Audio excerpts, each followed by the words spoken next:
Jerusalem. So the Lord surrounds his people. Surround us, Lord. Surround us, O Lord. We need to be in your presence. Surround us, Lord. As the mountains surround Jerusalem, so the Lord surrounds his people. As the mountains surround Jerusalem, so the Lord surrounds his people. Surround us, Lord. Surround us, O Lord. We need to be in your presence. Surround us, Lord. Surround us, Lord. Surround us, O Lord. We need to be in your presence. Surround us, Lord. Surround us, Lord.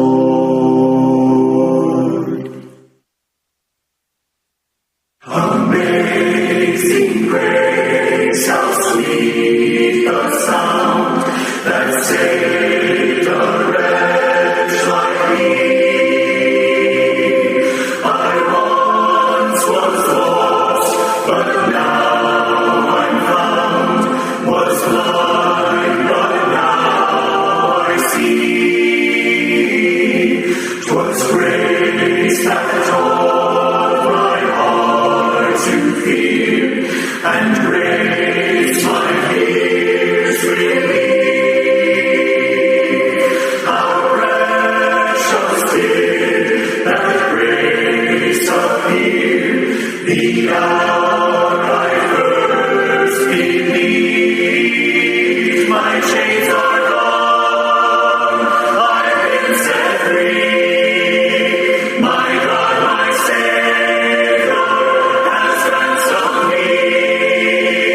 And like a flood, his mercy reigns, unending love, amazing grace. Through many dangers, toils, and snares, I have already gone. 'Tis grace hath brought me safe thus far, and grace will lead me home.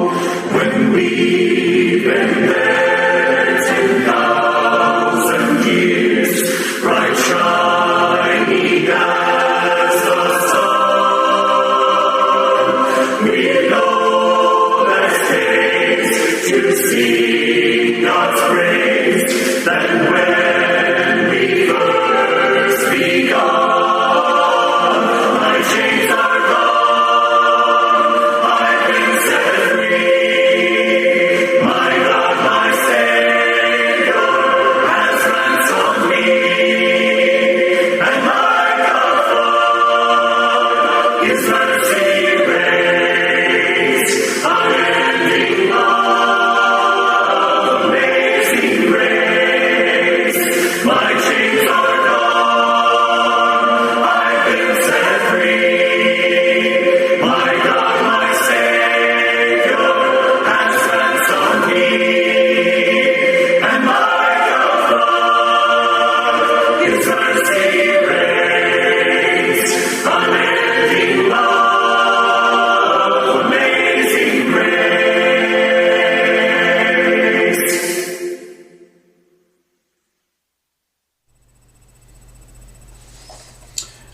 welcome back everyone. Our study of Psalms brings us today to Psalm 24. Psalm 24. Now, the last two that we looked at, 22 and 23, are both extremely well known. As I said last time, I think Psalm 23 is probably the most well known, most popular psalm of all. Could even be, I think, one of the most well-known passages in the entire Bible, Old Testament or New. And Psalm 22, as a whole, may not necessarily be as well-known, but certainly there are parts of it that are referenced in the New Testament, mostly having to do with Christ's crucifixion, and those passages are, because of that association, extraordinarily well known. Psalm 24, not so much, not nearly as well known as 22 and 23, except maybe for the first verse. I think Psalm 24:1, that one sentence is a fairly well known passage. The earth is the Lord's, the fullness thereof, the world and they that dwell therein. But the rest of it, again, not as well known as 22, and certainly not as 23. But I did want to come back to a thought that we mentioned when we covered 22, and that is that some see an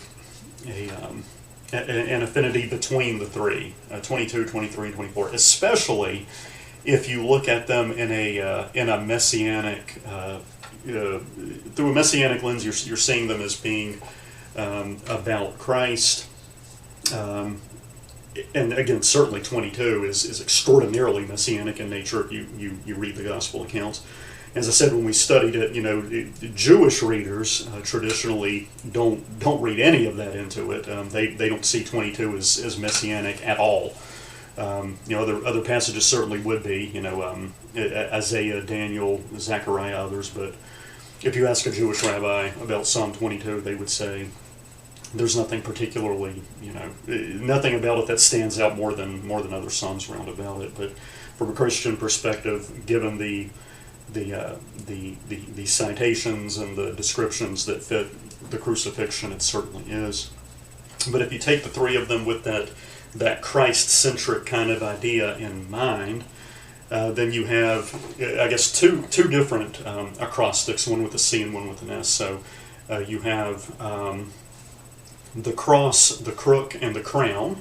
Right, crook being like a shepherd's crook, right, like a cane, not in the criminal sense, but 22 the cross, 23 the crook, and 24 the crown. And then the other one is the Savior, the shepherd, and the sovereign. 22, 23, and 24. So with those, you get three different aspects of Christ and the work that he's done, that's and the role that he plays in those three different respects. So 24, definitely you get a lot of lofty regal imagery here. It's attributed to David, as most of these psalms are, and the interesting thing about Psalm 24, the thing to note about it is this psalm is traditionally, certainly in Jewish practice, it's associated with the Ark of the Covenant being brought into the temple, and so this is a psalm that would have been read or sung, on that occasion as worshipers go and there's the Ark, and you have God's presence represented in the temple.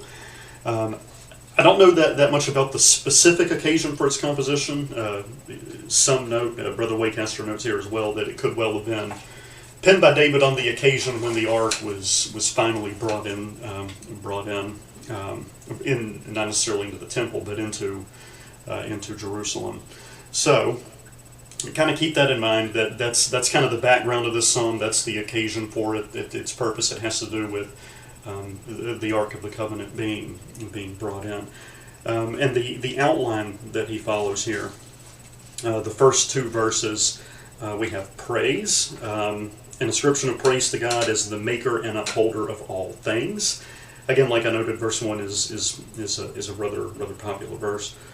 In verse 3, there's a problem. the question as to who would enter into the hill of the Lord and stand in his holy place. Verses 4 and 6, particulars are given in response to this question. And then it concludes verses 7 to 10 with praise. And it's that final part of the psalm, 7 through 10, where you have this responsive song on the entrance, this procession of the ark into the city, or again into the temple. Okay, so starting out with the first two verses and praise. We are to note verse 1, the earth is the Lord's, the fullness thereof, the world and they that dwell therein. So absolutely everything. So not only does the world itself belong to God, that is the physical planet and everything on it, the trees, the water, the mountains, but so do its inhabitants. We are all God's creation and certainly not our own. You might know passages like James 4:15, right? The plans that we make as we go about in this life are in vain if God is not included in them. Because again, whether we like it or not, whether we think to include God, spiritual matters in the plans that we make and the way we conduct our lives, we are nonetheless God's possession. So the fullness thereof, the world and they that dwell therein. And again, noting from David's perspective, going back some 3,000 years, this would be certainly the Israelites, God's chosen people, but everyone else as well. So there's definitely that perspective, if you're thinking about it at the time of its original composition. So that Jews and Gentiles are all created by God, all amenable to God. For he hath founded it upon the seas and established it upon the floods. That's an interesting verse. It goes all the way back to Genesis 1, and also some other interesting references in Psalms and Job to things like Leviathan, Tiamat. This idea of the world being founded upon water. You have the picture in Genesis of the firmament above and below. So definitely Psalm 24:2 is interesting in that respect. Founded upon the seas, established upon the floods. And then we have this question in verse 3. Okay, so he starts out by establishing the fact that God created everything, God owns everything, all of humanity is accountable to God. Again, why verse 2? Because he made it. It's his, he created it. But then there's this question in light of that. And this reminds me a bit of Isaiah, and we referred to this in the sermon just this past Sunday, Isaiah chapter 6, and the idea of being reverent to God, where you have Isaiah there in the throne room, and you have this incredible picture, this train that fills the entire room, this lofty throne. And Isaiah, says, "Woe is me, for I am undone, I'm unclean." And you recall the angel takes the coal and uses it to purge his lips so that he's able to be there. That's the kind of impression. Who shall ascend into the hill of the Lord? Who shall stand in his holy place?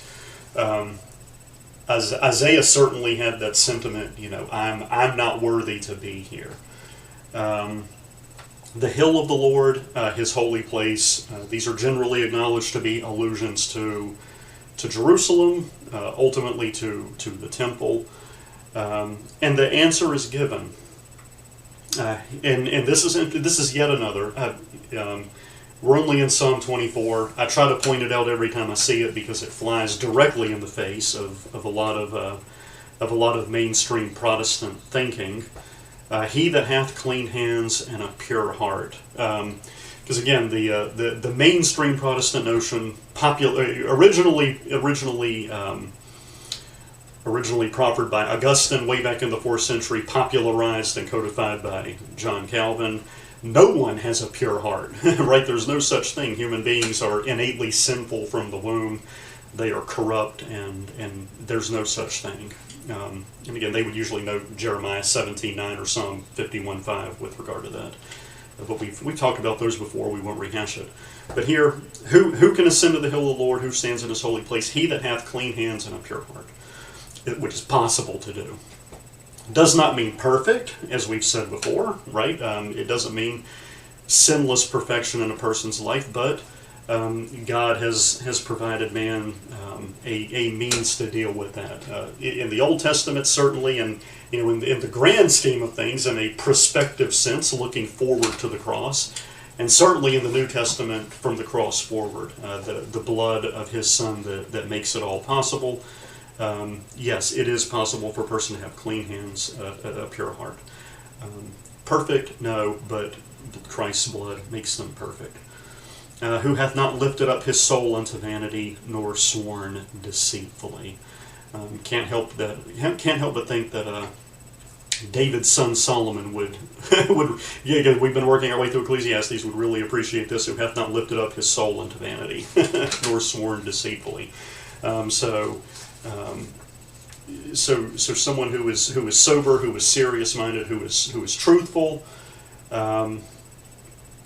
This person, verse 5, shall receive the blessing from the Lord and righteousness from the God of his salvation. Yet again, good things certainly come to such a person, and this is just one of several Psalms we've seen up to this point that confirm, yes, it is possible to be such a person. This is the generation of them that seek him, that seek thy face, O Jacob. So describing the people that seek after God, and it would seem, it's an interesting way to put it, that seek thy face, O Jacob. The psalmist seems to be making a distinction here between false and true Israel. That's what Brother Waycaster notes, and it certainly makes sense to me. Because if you're kind of reading this, you think, well, why would he say that? I mean, aren't they all that way? The Israelites living in David's day. No, they aren't. He notes here Romans 9, 6, and 8, and also Romans 2, 28 to 29.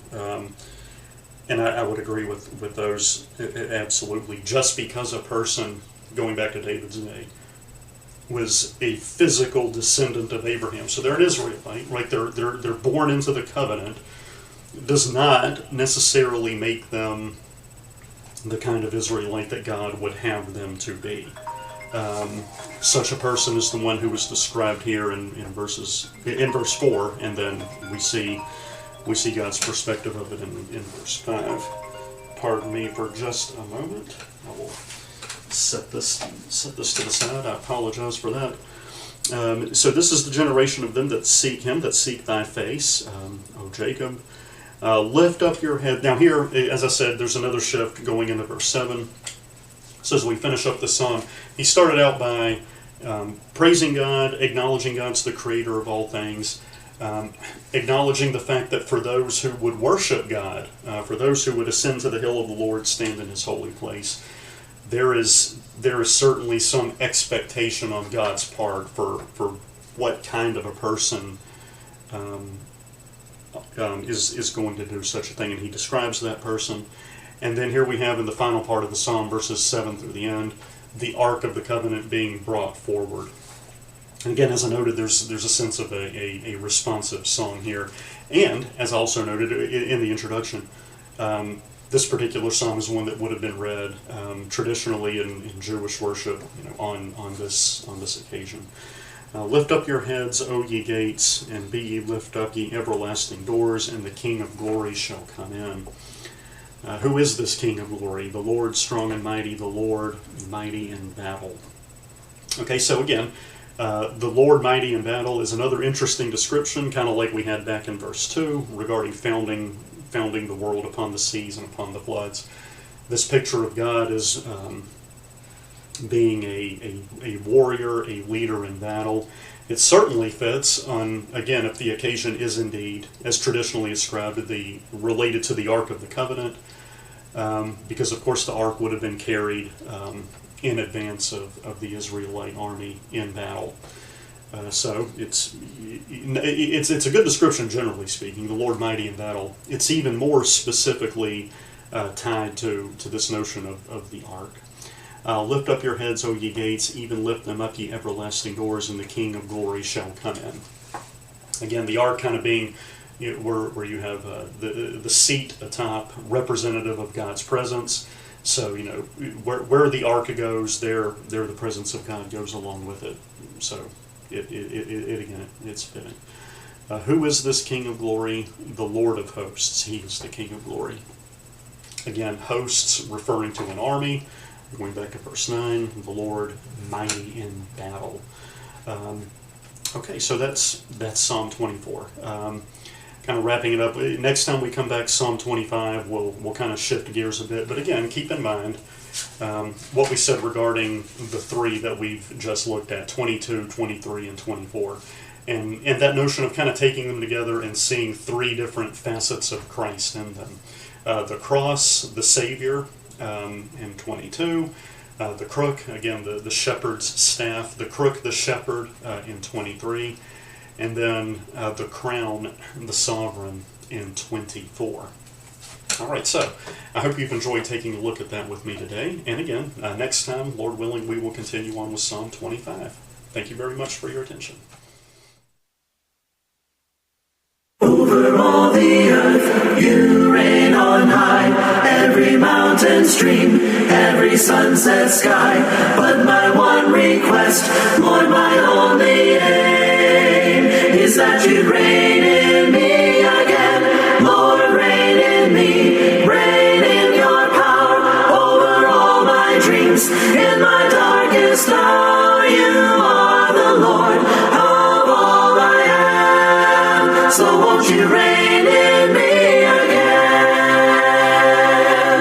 Over every thought, over every word, may my life reflect the beauty of my Lord, 'cause you mean more to me than any earthly thing. So won't you reign in me again? Lord, reign in me, reign in your power, over all my dreams, in my darkest hour. You are the Lord of all I am, so won't you reign in me again? Lord, reign in me, reign in your power, over all my dreams, in my darkest hour. You are the Lord of all I am, so won't you reign in me again? You are the Lord of all I am, so won't you reign